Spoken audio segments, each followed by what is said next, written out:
بسم اللہ الرحمن الرحیم۔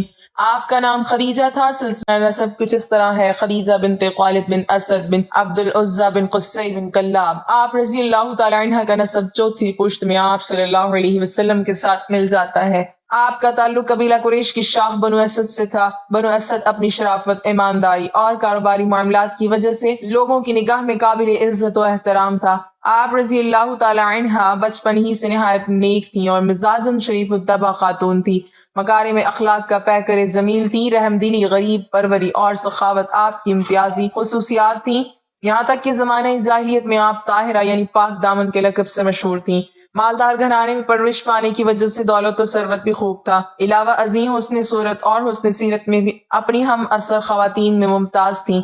پہلی شادی ابو ہالہ ہند بن نباش تمیمی سے ہوئی۔ ابو ہالہ کے انتقال کے بعد دوسری شادی عتیق بن عائد مخزومی سے ہوئی۔ کچھ عرصہ بعد وہ بھی چل بسے تو دنیاوی معاملات سے دل برداشتہ ہو کر زیادہ وقت حرم کعبہ میں گزارتی، جس کے باعث آپ کے مزاج مبارک میں تقدس و شرافت مزید بڑھ گئی۔ قریش کے نام پر صاحب ثروت سرداروں نے آپ رضی اللہ تعالی عنہ کو پیغام نکاح بھجوایا، لیکن سیدہ خدیجہ رضی اللہ تعالی عنہ نے سب کو یکسر انکار کر دیا۔ آپ کے والد محترم خالد بن اسد اعلیٰ درجے کے تاجر تھے۔ جب بڑھاپے کی دہلیز تک پہنچے تو انہوں نے اپنا سارا کاروبار اپنی بیٹی حضرت خدیجہ کے سپرد کر دیا۔ 30 سال کی عمر میں آپ رضی اللہ تعالی عنہ تجارت سے وابستہ ہوئیں، جس کی وجہ سے آپ رضی اللہ تعالی عنہ حجاز مقدس میں سب سے زیادہ مالدار خاتون شمار ہوتی تھیں۔ آپ کی تجارت کا سامان عرب سے باہر ملک شام اور یمن میں سال میں 2 مرتبہ جاتا تھا۔ بعض محدثین نے لکھا ہے کہ اکیلا حضرت خدیجہ کا سامان تجارت مکہ کے سارے تجارتی قافلوں کے سامان کے برابر ہوتا تھا۔ خاتون ہونے کی وجہ سے تجارتی معاملات میں سفر کرنا دشوار بلکہ ناممکن تھا، اسی لیے کسی کو بطور نیابت سامان تجارت دے کر روانہ کرتی۔ آپ کے تجارتی نمائندوں کی 2 صورتیں تھیں: یا وہ ملازم ہوتے، ان کی اجرت یا تنخواہ مقرر ہوتی جو انہیں دی جاتی، نفع و نقصان سے انہیں کوئی سروکار نہ ہوتا، یا نفع میں ان کا کوئی حصہ نصف، تہائی یا چوتھائی وغیرہ مقرر کر دیا جاتا۔ اگر نفع ہوتا تو وہ اپنا حصہ لے لیتے، جبکہ نقصان کی صورت میں ساری ذمہ داری حضرت سیدہ خدیجہ الکبریٰ رضی اللہ تعالی عنہ پر ہوتی۔ تقریباً 10 سال تک معاملات یوں ہی چلتے رہے، یہاں تک کہ آپ رضی اللہ تعالی عنہ کے کانوں تک نبی کریم صلی اللہ علیہ وسلم کی امانت و صداقت کا چرچا پہنچا۔ آپ رضی اللہ تعالی عنہ نے جناب نبی کریم صلی اللہ علیہ وسلم سے سامان تجارت لے کر ملک شام جانے کی درخواست کی، جسے آپ صلی اللہ علیہ وسلم نے قبول فرما لیا۔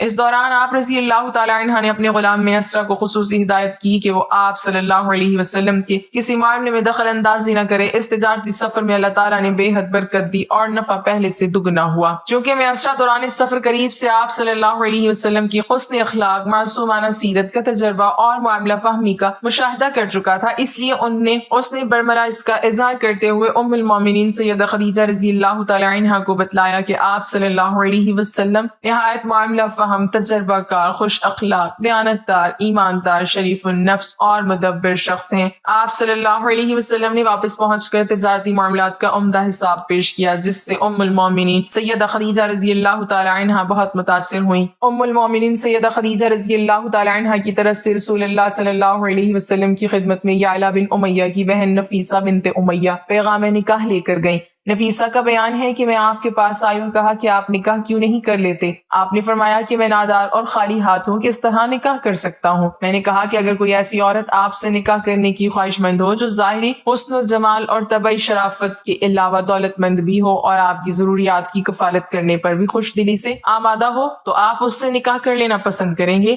آپ نے دریافت کیا کہ ایسی کون خدا کی بندی ہو سکتی ہے؟ میں نے کہا خدیجہ بنت خالد۔ حضرت خدیجہ رضی اللہ تعالی عنہ کو رسول خدا صلی اللہ علیہ وسلم کی شادی کے بعد کئی مراحل سے گزرنا پڑا، لیکن آپ صلی اللہ علیہ وسلم نے کبھی تھکاوٹ محسوس نہیں کی، بلکہ ہر پیش آنے والے مسائل کو شرافت و سعادت کا باعث سمجھتی تھیں۔ خدیجہ ایک جزیرۃ العرب کی مالدار عورت تھیں، لیکن ان کو دولت کی محبت نہیں تھی بلکہ معنویت کو کسب کرنے کا ہدف تھا۔ انہوں نے شادی کے موقع پر فرمایا، میں اور میرا مال آپ صلی اللہ علیہ وسلم کی خدمت میں حاضر ہے، میری تمام چیزیں آپ کے اختیار میں ہیں، تم میرے مال کو جہاں چاہو خرچ کر سکتے ہو۔ رسول خدا صلی اللہ علیہ وسلم نے خدیجہ کے مال کو اسلام کی راہ میں خرچ کر دیا۔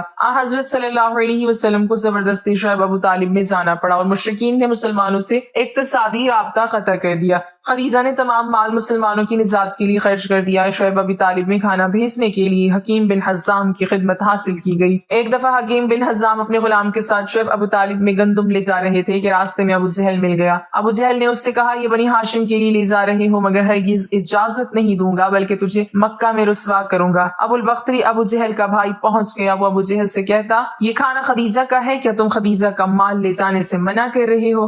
دوسرا شخص جو چھپ کر شعیب ابو طالب میں غذا پہنچاتا تھا وہ حضرت خدیجہ کا داماد حضرت ابو العاص تھا۔ ایک دن رسول خدا صلی اللہ علیہ وسلم نے اپنے اصحاب سے فرمایا ابو العاص نے ہمارے داماد ہونے کا حق ادا کر دیا ہے، کیونکہ جب ہم شعیب ابو طالب میں تھے تو وہ رات کو ہمارے لیے کھانا لاتا تھا۔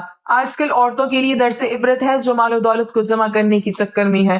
خدیجہ نے عمل سے ثابت کیا کہ خاندان کی سعادت و کرامت اور صداقت سے محروم لوگوں کی خدمت کرنے میں ہے۔ انبیاء کے اہداف میں سے ایک ہدف غریبوں اور محتاجوں کی مدد کرنا تھا۔ جب رسول خدا صلی اللہ علیہ وسلم نے دعوت اسلام دی تو یہی مظلوم اور فقیر افراد نے آپ کی دعوت کو جلدی قبول کیا۔ بس خدیجہ اپنی زندگی میں یہ جملہ فرماتی تھی، اے لوگو گواہ رہو میں اور میرا مال محمد صلی اللہ علیہ وسلم کا ہے۔ جس نے اپنا پورا مال محمد صلی اللہ علیہ وسلم کی خدمت میں حاصل کر دیا، اور حضرت صلی اللہ علیہ وسلم نے بھی یہ مال فقراء اور اسلام کی راہ میں خرچ کر دیا۔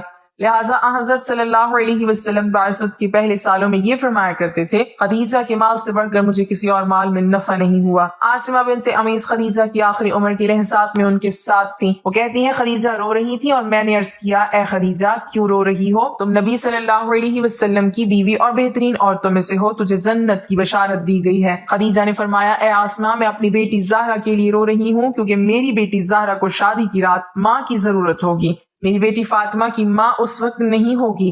آسمہ نے خدیجہ سے عہد کیا کہ اس رات میں فاطمہ کے ساتھ ہوں گی۔ امام جعفر صادق نے فرمایا کہ رسول خدا صلی اللہ علیہ وسلم کو دفن کرنے کے بعد گھر تشریف لے آئے۔ فاطمہ زہرا آپ صلی اللہ علیہ وسلم کے ارد گرد چلتی ہیں اور پوچھتی ہیں میری ماں کہاں ہے؟ رسول خدا صلی اللہ علیہ وسلم حیران تھے کہ کیا جواب دوں۔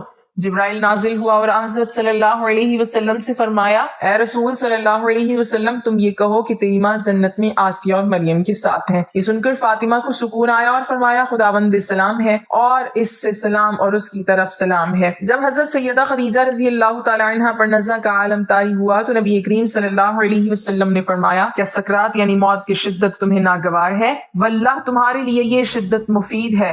ہاں جب تم جنت میں اپنی سوتنوں کے پاس پہنچو تو انہیں میرا سلام کہنا۔ حضرت مریم بنت عمران، حضرت آسیہ بنت مزاحم اور حضرت ام کلثوم ہمشیرہ حضرت موسیٰ علیہ السلام کو میرا سلام پہنچانا۔ وہ بولی بہت اچھا، آپ کا سلام پہنچایا جائے گا۔ اسے امام قرطبی نے سورۃ تحریم کی تفسیر میں ذکر کیا۔ عریس البیان میں حضرت موسیٰ علیہ السلام کی ہمشیرہ کا نام مریم مرقوم ہے اور آپ کی والدہ کا نام لوحہ بنت بان بن لادہ بن یعقوب علیہ السلام ہے۔ حضرت خدیجہ الکبریٰ رضی اللہ تعالی عنہا کے وصال کے بعد خاتون جنت سیدہ فاطمہ الزہرا رضی اللہ تعالی عنہا عموماً مغموم رہتی تھیں۔ ایک دن نبی کریم صلی اللہ علیہ وسلم کی خدمت میں آپ رضی اللہ تعالی عنہا نے عرض کیا، ابا جان مجھے کھانے پینے میں اس وقت تک کوئی فائدہ نہیں ہوگا جب تک آپ صلی اللہ علیہ وسلم حضرت جبرائیل علیہ السلام کے ذریعے مجھے میری والدہ ماجدہ حضرت خدیجہ الکبریٰ رضی اللہ تعالی عنہا کی برزخی کیفیت کو واضح نہیں فرماتے۔ چنانچہ نبی کریم صلی اللہ علیہ وسلم نے حضرت جبرائیل علیہ السلام سے احوال معلوم کیے تو حضرت جبرائیل علیہ السلام نے کہا، حضرت خدیجہ الکبریٰ رضی اللہ تعالی عنہا حضرت سیدہ سارہ اور حضرت سیدہ مریم کے درمیان بڑی عظمت و برتری کے ساتھ جلوہ افروز ہیں۔ حضرت ام المومنین عائشہ صدیقہ رضی اللہ تعالی عنہا فرماتی ہیں، نبی کریم صلی اللہ علیہ وسلم حضرت ام المومنین خدیجہ الکبریٰ رضی اللہ تعالی عنہا کا بکثرت تذکرہ فرمایا کرتے اور ان کے مدارس کی ترقی کے لیے دعائیں فرمایا کرتے۔ ایک دن حضرت خدیجہ الکبریٰ رضی اللہ تعالی عنہا کا ذکر فرما رہے تھے تو میں نے عرض کیا، آپ کو اس ضعیفہ سے بہتر خاتون اللہ تعالیٰ نے عطا فرما دی ہے۔ یہ سنتے ہی آپ نے ناپسندیدگی کا اظہار فرمایا جس کی باعث مجھے بہت ندامت ہوئی۔ میں نے معافی طلب کی اور عرض کیا، آپ صلی اللہ علیہ وسلم اپنی ناراضگی دور فرمائیے، آئندہ کبھی ذکر خیر کے سوا آپ کی خدمت میں کوئی اور بات نہیں کروں گی۔ آپ صلی اللہ علیہ وسلم نے میری معذرت پر اظہار فرماتے ہوئے کہا کہ وہ تو اس وقت ایمان سے سرفراز ہوئی جب کفار مکہ مجھے ایذائیں دے رہے تھے۔ انہوں نے مجھے ان نازک ترین لمحات میں پناہ دی جبکہ مشرکین میری جان کے در پہ تھے۔ انہوں نے میرے ایسے زمانے میں تصدیق کی جبکہ اہل مکہ میری تکذیب کر رہے تھے۔ حضرت خدیجہ الکبریٰ رضی اللہ تعالی عنہا کے لیے دعائیں فرماتے ہوئے کبھی نہ اکتاتے۔ امہات المومنین میں آپ بلحاظ فضل و شرف ممتاز ہیں۔ چنانچہ شب معراج آپ جنت کی سیر فرما رہے تھے تو اس میں ایک عظیم محل دیکھا جو ہر نظر تک وسیع و کشادہ ہے۔ اس میں ایسی اشیاء رکھ دی گئی ہیں جو نہ کسی آنکھ نے دیکھی، نہ کانوں نے سنی اور نہ ہی کوئی انسان اپنے دل میں تصور و خیال لا سکتا ہے۔ آپ صلی اللہ علیہ وسلم نے دریافت فرمایا، یہ کس کا محل ہے؟ آواز آئی یہ حضرت خدیجہ الکبریٰ رضی اللہ تعالیٰ عنہا کا محل ہے۔ آپ نے فرمایا میں انہیں ہدیہ پیش کرتا ہوں کہ اللہ تعالیٰ نے مال دنیا کے بدلے جنت میں محل عطا فرمایا۔ امام طبری علیہ رحمہ زہری اور قتادہ سے مروی ہے کہ عورتوں میں سب سے پہلے حضرت سیدہ خدیجہ الکبریٰ رضی اللہ تعالیٰ عنہا ایمان لائی۔ نبی کریم صلی اللہ علیہ وسلم نے ماہ رمضان المبارک میں پیر کے دن اپنی بعثت کا اعلان فرمایا۔ حضرت خدیجہ الکبریٰ رضی اللہ تعالیٰ عنہا نے اسی روز ہی آپ کی نبوت اور رسالت کی تصدیق کی اور ایمان کا شرف پایا۔ نبی کریم صلی اللہ علیہ وسلم کا ماہ رمضان مبارک میں معمول تھا کہ غار حرا میں جا کر مصروف عبادت رہتے، جب مہینہ گزر جاتا تو آپ مکہ مکرمہ تشریف لے آتے، گھر میں جانے سے قبل بیت اللہ شریف کا 7 بار طواف کرتے۔ جس سال آپ مبعوث ہوئے اور اعلان نبوت اور رسالت کا فرمان جاری ہوا اس وقت آپ غار حرا میں جلوہ افروز تھے۔ حضرت جبرائیل علیہ السلام اللہ تبارک و تعالیٰ کے علم سے آپ کی خدمت میں وحی لے کر حاضر ہوئے۔ حضور سید عالم صلی اللہ علیہ وسلم نے فرمایا جنت میں عورتوں سے افضل ترین حضرت خدیجہ الکبریٰ رضی اللہ تعالیٰ عنہا، حضرت سیدہ فاطمہ الزہرا رضی اللہ تعالیٰ عنہا، حضرت مریم بنت عمران رضی اللہ تعالیٰ عنہا، حضرت آسیہ بنت مزاحم رضی اللہ تعالیٰ عنہا ہے۔ حضرت خدیجہ رضی اللہ تعالیٰ عنہا نے ہجرت سے 3 سال قبل مکہ مکرمہ میں وصال فرمایا۔ جنت معلیٰ مقام جوہون میں آپ کا مزار مبارک ہے۔ آپ نے 65 سال عمر پائی۔ آپ کی قبر شریف میں حضور سید عالم صلی اللہ علیہ وسلم اترے، اس وقت تک نماز جنازہ فرض نہیں تھی۔ بعض بیان کرتے ہیں کہ ابو طالب کی وفات کے 3 دن بعد حضرت خدیجہ الکبریٰ رضی اللہ تعالیٰ عنہا نے وصال فرمایا۔ ان کے وصال کے بعد قریش آپ کو زیادہ تکالیف پہنچانے لگے۔ طبری کا بیان ہے کہ حضور سید عالم صلی اللہ علیہ وسلم کی تمام اولاد سوائے حضرت ابراہیم کے حضرت خدیجہ الکبریٰ رضی اللہ تعالیٰ عنہا سے ہیں۔ مناقب فاطمہ رضی اللہ تعالیٰ عنہا میں ہے کہ حضرت ابراہیم بن محمد ماریہ قبطیہ سے پیدا ہوئے۔ نبی کریم صلی اللہ علیہ وسلم سے پہلے حضرت خدیجہ رضی اللہ تعالیٰ عنہا کے 2 نکاح ہوئے تھے، پہلا عتیق بن عائد بن عبداللہ سے اور دوسرا ابو حالہ سے۔ علامہ قرطبی رحمۃ اللہ علیہ نے سورۃ احزاب کی تفسیر میں بیان کیا ہے کہ ان کا نام زرارہ تھا۔ ان کے ہاں ایک لڑکا پیدا ہوا اور اس نے اسلام کا شرف پایا، چنانچہ وہ کہا کرتے تھے کہ میں والدین بہن بھائیوں کی نسبت سب سے افضل ہوں۔ میرے باپ رسول کریم صلی اللہ علیہ وسلم ہیں، میری والدہ خدیجہ الکبریٰ رضی اللہ تعالیٰ عنہا ہے، اور میرے بھائی قاسم اور میری ہمشیرہ فاطمہ الزہرا رضی اللہ تعالیٰ عنہم ہیں۔ بس بصرہ میں ان کا انتقال ہوا۔ جنازے میں لوگوں کا بے پناہ ہجوم تھا، اس لیے کہ وہ رسول کریم صلی اللہ علیہ وسلم کے رحیم ہیں۔ بعض نے کہا کہ آپ جنگ جمل میں شہادت سے سرفراز ہوئے۔ ایک مرتبہ حضرت خدیجہ الکبریٰ رضی اللہ تعالیٰ عنہا نبی کریم صلی اللہ علیہ وسلم سے عرض گزار ہوئیں، یا رسول اللہ صلی اللہ علیہ وسلم، جب حضرت جبرائیل علیہ السلام آپ کی خدمت میں حاضر ہوں تو مجھے بھی دکھائیے گا۔ چنانچہ جب جبرائیل علیہ السلام آئے، حضور سید عالم صلی اللہ علیہ وسلم نے فرمایا خدیجہ ادھر آؤ اور میری دائیں ران کے قریب بیٹھ کر دیکھ لیجئے۔ چنانچہ انہوں نے ایسا ہی کیا۔ آپ نے دریافت کیا تم جبرائیل کو دیکھ رہی ہو؟ عرض کیا ہاں۔ پھر آپ نے کہا بائیں طرف دیکھو، اور پھر سامنے کی طرف دکھایا۔ حضرت خدیجہ الکبریٰ رضی اللہ تعالیٰ عنہا نے جبرائیل کو دیکھتے ہی عرض کیا، یا رسول اللہ صلی اللہ علیہ وسلم، یہ واقعی جبرائیل ہیں، شیطان ایسی صورت اختیار نہیں کر سکتا۔